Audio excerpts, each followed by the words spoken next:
ದಿವೋಹಂ ಸ್ನೇಹಿತರೆ, ನಾನು ನಿಮ್ಮ doctor Deepa Rani Shekhar, transform life ಪ್ರೋಗ್ರಾಮ್ಸಿಂದ love, light and gratitude. Manifestation ಅಂದಾಗ ಸುಮಾರು ವಿಷಯಗಳು ಬರುತ್ತೆ. ನಾನೇ ಕೂಡ ನಿಮಗೆ ಸುಮಾರು ಮ್ಯಾನಿಫೆಸ್ಟೇಷನ್ ಟೆಕ್ನಿಕ್ಸನ್ನು, ಟಿಪ್ಸನ್ನು ಹೇಳ್ಕೊಟ್ಟಿದ್ದೀನಿ. ಇವತ್ತು ಕೂಡ ಒಂದು ತುಂಬ ಸಿಂಪಲ್ ಆದರೆ ಅಷ್ಟೇ ಪವರ್ಫುಲ್ ಆದಂಥ ಒಂದು ಮ್ಯಾನಿಫೆಸ್ಟೇಷನ್ ಟೆಕ್ನಿಕನ್ನು, ಲಾ ಆಫ್ ಅಟ್ರಾಕ್ಷನ್ ಆ್ಯಕ್ಟಿವೇಟ್ ಮಾಡೋದನ್ನು ಹೇಳ್ಕೊಡ್ತೀನಿ. ಅದಕ್ಕೆ ಮುಂಚೆ ನಿಮಗೆ ಗೊತ್ತು, ನನ್ನ ಸವಿನಯ ವಿನಂತಿ, ಬೆಲ್ ಐಕನ್ನ ಕ್ಲಿಕ್ ಮಾಡಿ. ಇನ್ನೂ ಚಾನಲ್ ಸಬ್ಸ್ಕ್ರೈಬ್ ಮಾಡ್ಕೊಂಡಿಲ್ಲ ಅಂತಂದರೆ ದಯವಿಟ್ಟು ನಮ್ಮ ಚಾನಲ್ನ ಸಬ್ಸ್ಕ್ರೈಬ್ ಮಾಡ್ಕೊಳ್ಳಿ. ಮಾಡ್ಕೊಂಡವರಿಗೆ ಆಲ್ರೆಡಿ ನನ್ನ ತುಂಬ ಹೃದಯದ ಧನ್ಯವಾದಗಳು. ತುಂಬ ಜನ ಲೈಕ್ ಮಾಡ್ತೀರಾ, ವಿಡಿಯೋನ ಶೇರ್ ಮಾಡ್ತೀರಾ, ಕಾಮೆಂಟ್ ಕೂಡ ಮಾಡ್ತೀರಾ. ನಾನು ಪ್ರತ್ಯುತ್ತರವನ್ನು ಕೊಡ್ತಾ ಇರ್ತೀನಿ.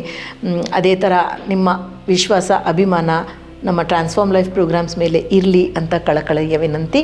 ಸೊ ಮ್ಯಾನಿಫೆಸ್ಟೇಷನ್ ಅಂತಂದಾಗ ಈಗ ನಾವು ಮಾಡ್ತಾ ಇರೋದು ಒಂದು ಸಿಂಪಲ್ ಆದರೆ ತುಂಬ powerful technique, visualisation, creative visualisation ಅಂತ ಹೇಳಿದ್ರು ನಡೆಯುತ್ತೆ. ಇದರ ಬಗ್ಗೆ ನೀವು ಹೆಚ್ಚು ತಿಳ್ಕೊಬೇಕು ಅಂತಂದರೆ ಶಕ್ತಿ ಗವೇನ್ ಅನ್ನೋ ಒಬ್ಬರು ಬರೆದಿರೋ ಅಂಥ ಕ್ರಿಯೇಟಿವ್ ವಿಜುವಲೈಸೇಷನ್ ಅನ್ನೋ ಪುಸ್ತಕನ ಓದಿ. PDF ಕೂಡ ಫ್ರೀ ಡೌನ್ಲೋಡ್ ಸಿಗುತ್ತೆ. ಕ್ರಿಯೇಟಿವ್ ವಿಜುವಲೈಸೇಷನ್ ಅನ್ನೋ ಪುಸ್ತಕನ ಕೊಂಡ್ಕೊಂಡಾದರೂ ಓದಿ, PDF ಫಾರ್ಮ್ಯಾಟಲ್ಲಾದರೂ ಓದಿ, ನಿಮಗೆ ಸುಮಾರು ವಿಷಯ ಬರುತ್ತೆ. ವಿಜುವಲೈಸೇಷನ್ ನಮಗೆ ಬರೋದಿಲ್ಲ ಅಂತ ದಯವಿಟ್ಟು ಹೇಳಬೇಡಿ. ಕಣ್ಮುಚ್ಚಿ ಒಂದು ನಿಮಿಷ, ನೀವು ಎಲ್ಲಿ ಕೂತಿದ್ದೀರೋ ಅಲ್ಲಿಂದ ನಿಮ್ಮ ಮನೆ, ಅಡುಗೆ ಮನೆ, ಅಥವಾ ನಿಮ್ಮ ತಂಗಿ ಮನೆ, ಅಥವಾ ತಮ್ಮನ ಮನೆ, ಅಥವಾ ನಿಮ್ಮ ಆಫೀಸಿಂದಾಗ ಆ ಒಂದು ನಿಮ್ಮ ಸ್ಮೃತಿ ಪಟಲದ ಮೇಲೆ ಒಂದು ಬಂತಲ್ವ ಒಂದು ಚಿತ್ರ, ಅದೇ ವಿಜುವಲೈಸೇಷನ್. ಅದು ಆಗಲಿಲ್ಲ ಅಂತಂದರೆ ನಾನು ಖಂಡಿತ ನಂಬೋದಿಲ್ಲ. ಸರಿ, ಈಗ ಸ್ಟೋರಿ ಟೈಮ್ ಅಲ್ವಾ. ಒಂದು ಬಾಲಕ ಇರ್ತಾನೆ, ಬಾಲಕ ಅಥವಾ ಯುವಕ ಅಂತ ಅನ್ಬೋದು. ಆತ ಒಂದು ದಿವಸ ನಡ್ಕೊಂಡು ಹೋಗ್ತಿದ್ದಾಗ ಒಂದು ಆಚಾರಿ ಅಂದರೆ ಸ್ಕಲ್ಪ್ಟರ್ ಅಂದರೆ ಶಿಲೆಗಳನ್ನು ಕೆತ್ತುವಂಥ ಶಿಲ್ಪಿನ ನೋಡ್ತಾನೆ. ಆ ಶಿಲ್ಪಿ ತುಂಬ ಸೊಗಸಾಗಿ ಒಂಥರ ಜೀವ ತುಂಬಿದಂಥ ಒಂದು ತನ್ನ ಕಲ್ಪನೆಯಿಂದ ಕಲ್ಲುಗಳಲ್ಲಿ ಜೀವ ತುಂಬಿದಂಥ ಕೆಲವೊಂದು ವಿಗ್ರಹಗಳನ್ನು ಕೆತ್ತಿರ್ತಾನೆ, ಶಿಲ್ಪಕಲೆಯನ್ನು ಕೆತ್ತಿರ್ತಾನೆ. ಆ ಸ್ಕಲ್ಪ್ಟರ್ ತುಂಬ ಒಳ್ಳೆ ಸ್ಕಲ್ಪ್ಚರ್ಸನ್ನು, ಲೈಕ್ ಸ್ಕಲ್ಪ್ಚರ್ಸನ್ನು ಮಾಡಿರ್ತಾನೆ. ಆ ಹುಡುಗ ಕೇಳ್ತಾನೆ, ಇಷ್ಟೊಂದು ಜೀವ ತುಂಬಿ ಈ ಒಂದು ಶಿಲ್ಪಕಲೆಯನ್ನು ನೀ ಹೇಗೆ ಮಾಡಿದೆ ಅಂತ ಕೇಳ್ತಾನೆ.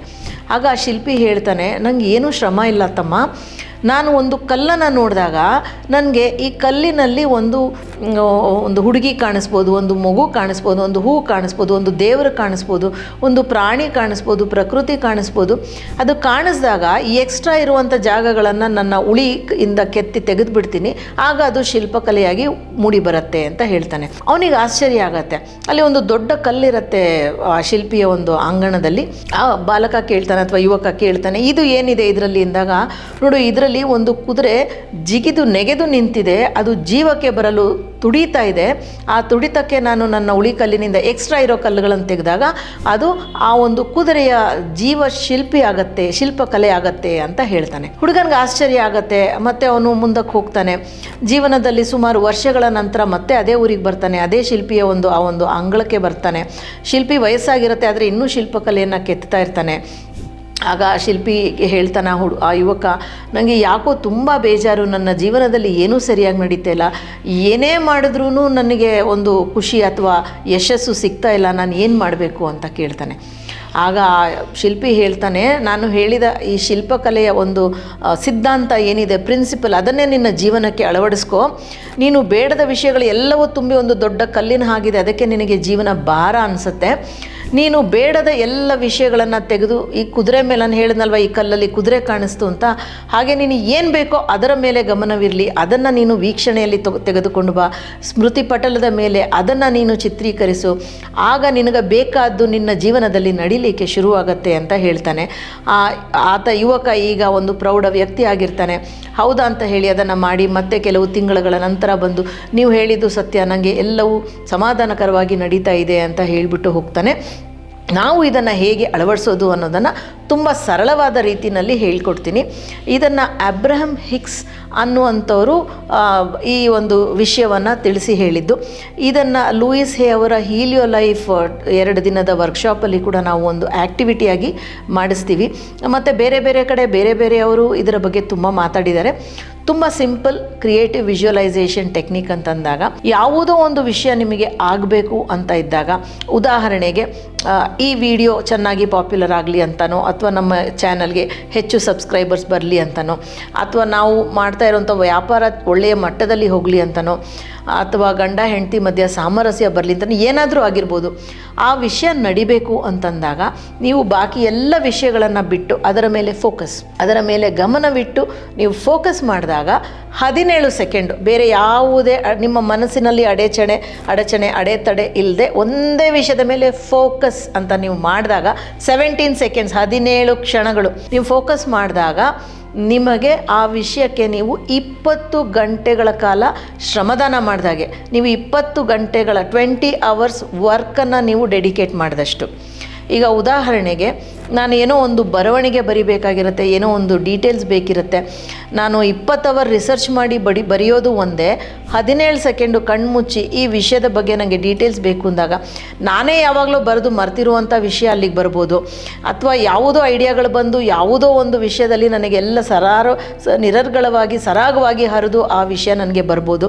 ಸೊ 20 ಅವರ್ಸ್ ರಿಸರ್ಚ್ ಅಷ್ಟು 17 ಸೆಕೆಂಡ್ಸಲ್ಲಿ ನೀವು ಅದನ್ನು ಮಾಡ್ಬೋದು. ಹಾಗೆ ಅದನ್ನು ಡಬಲ್ ಮಾಡಿ 34 ಕ್ಷಣಗಳು 34 ಸೆಕೆಂಡ್ಸ್ ನೀವು ಸ್ಮೃತಿ ಪಟಲದಲ್ಲಿ ಒಂದು ವಿಷಯವನ್ನು ಫೋಕಸ್ ಮಾಡಿ ಹಿಡಿದಾಗ ನಿಮಗೆ ಅದು 200 ಅವರ್ಸ್ 200 ಗಂಟೆಗಳ ಕಾಲ ಪರಿಶ್ರಮ ಮಾಡಿದಷ್ಟು ಪರಿಣಿತಿಯನ್ನು ಕೊಡುತ್ತೆ. ಸೊ ಹಾಗೆ ಅದನ್ನೇ ಡಬಲ್ ಮಾಡಿ 68 ಸೆಕೆಂಡ್ಸ್ 68 ಕ್ಷಣಗಳು ನೀವು ಒಂದು ವಿಷಯವನ್ನು ಸ್ಮೃತಿ ಪಟಲದ ಮೇಲೆ ಗಮನದಲ್ಲಿ ಇಟ್ಟು ವಿಜುವಲೈಸ್ ಮಾಡಿದಾಗ, ಚಿತ್ರೀಕರಣವನ್ನು ಮಾಡಿದಾಗ ಅದು ನಿಮ್ಮ ಜೀವನದಲ್ಲಿ ಅಭಿವ್ಯಕ್ತಿ ಆಗುತ್ತೆ. ಮತ್ತು ಅದಕ್ಕೆ ನೀವು 2000 ಅವರ್ಸ್ ಪರಿಶ್ರಮ ಪಟ್ಟಷ್ಟು ಇಫೆಕ್ಟಿವ್ ಇರುತ್ತೆ. ಇದು ನನ್ನ ಜೀವನದಲ್ಲಿ ಹೇಗೆ ನಡೀತು ಅಂತಂದಾಗ, ನಾವು ಮೊದಲು ಗೋವಿಂದರಾಜ್ ನಗರದಲ್ಲಿದ್ವಿ, ಅಲ್ಲಿಂದ ಆರ್ ಆರ್ ನಗರಕ್ಕೆ ಬಂದ್ವಿ. ನಾವು ಅತ್ತಿಗುಪ್ಪೆನಲ್ಲಿದ್ವಿ, ಅಲ್ಲಿಂದ ಗೋವಿಂದರಾಜ್ ನಗರ, ಅಲ್ಲಿಂದ ಆರ್ ಆರ್ ನಗರಕ್ಕೆ ಬಂದಿದ್ದು. ಅತ್ತಿಗುಪ್ಪೆಯಿಂದ ಗೋವಿಂದರಾಜ್ ನಗರಕ್ಕೆ ಹೋಗ್ಬೇಕಾದ್ರೆ ನನ್ನ ಮಗ ಕೂಡ ನಮ್ಮ ಜೊತೆಗೆ ಇದ್ದ.